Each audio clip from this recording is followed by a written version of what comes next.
Sir, ration card മസ്റ്ററിങ്ങിനെ സംബന്ധിച്ചുള്ള ഒരു ആശങ്കയാണ് ശ്രദ്ധയിൽ കൊണ്ടുവരുന്നത്. സംസ്ഥാനത്ത് കേന്ദ്ര സർക്കാരിൻ്റെ നിർദ്ദേശപ്രകാരം ആരംഭിച്ച മുൻഗണനാ കാർഡുകളുടെ മസ്റ്ററിംഗ് നടന്നുവരികയാണ്. മസ്റ്ററിങ്ങിൻ്റെ 1ഉം 2ഉം ഘട്ടങ്ങൾ പൂർത്തീകരിച്ച് 3ാം ഘട്ടത്തിലേക്ക് കടന്നിരിക്കുന്നുവെന്നാണ് മനസ്സിലാകുന്നത്. വിവിധ തലങ്ങളിൽ നടത്തിയ ക്യാമ്പുകൾക്ക് പുറമെ കിടപ്പ് രോഗികൾ ഉൾപ്പെടെയുള്ളവരുടെ വീടുകളിൽ ഉദ്യോഗസ്ഥർ സന്ദർശിച്ച് മസ്റ്ററിംഗ് നടത്തിയിട്ടുള്ളതായും അറിയാൻ കഴിഞ്ഞിട്ടുണ്ട്. എന്നാൽ നിലവിൽ നടന്നുവരുന്ന മസ്റ്ററിംഗ് നടപടികളിലൂടെ അർഹരായ പലർക്കും, പ്രത്യേകിച്ച് വിദ്യാർത്ഥികൾക്ക്, റേഷൻ ഭക്ഷ്യധാന്യങ്ങൾ ലഭിക്കുന്നില്ല എന്നൊരു പ്രചരണം വ്യാപകമാണ്.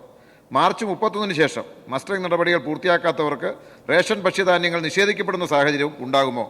ജോലി ആവശ്യാർത്ഥം വിദേശത്ത് താമസിക്കുന്നവരുടെ വിദ്യാഭ്യാസവുമായി ബന്ധപ്പെട്ട് കേരളത്തിന് പുറത്തു തങ്ങുന്നവരെയും എങ്ങനെയാണ് മസ്റ്ററിംഗിൽ ഉൾപ്പെടുത്തുന്നത്?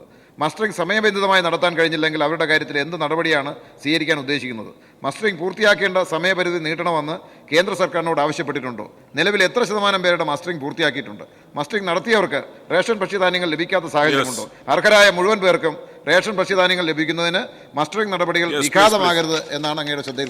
ബഹുമാനപ്പെട്ട ഭക്ഷ്യവിതരണ വകുപ്പ് മന്ത്രി. സർ, ബഹുമാനപ്പെട്ട അംഗം വളരെ പ്രസക്തമായ ഒരു വിഷയമാണ് സബ്മിഷനിലൂടെ സഭയുടെ ശ്രദ്ധയിൽ കൊണ്ടുവന്നത്. സാർ, ജനങ്ങൾക്കിടയിൽ ആശങ്ക ഉളവാക്കുന്ന പല വാർത്തകളും മസ്റ്ററിങ്ങുമായി ബന്ധപ്പെട്ട് മാധ്യമങ്ങൾ വന്നുകൊണ്ടിരിക്കുകയാണ്.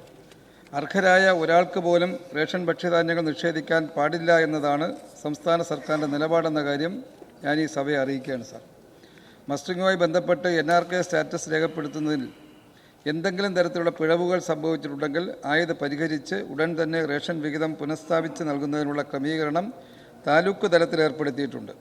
മസ്റ്ററിംഗ് വിധേയരാകാത്ത ആർക്കും തന്നെ മാർച്ച് 31 ശേഷം ഭക്ഷ്യധാന്യങ്ങൾ നൽകാൻ കഴിയില്ല എന്ന നിലപാടാണ് കേന്ദ്ര സർക്കാർ സ്വീകരിച്ചിട്ടുള്ളത്.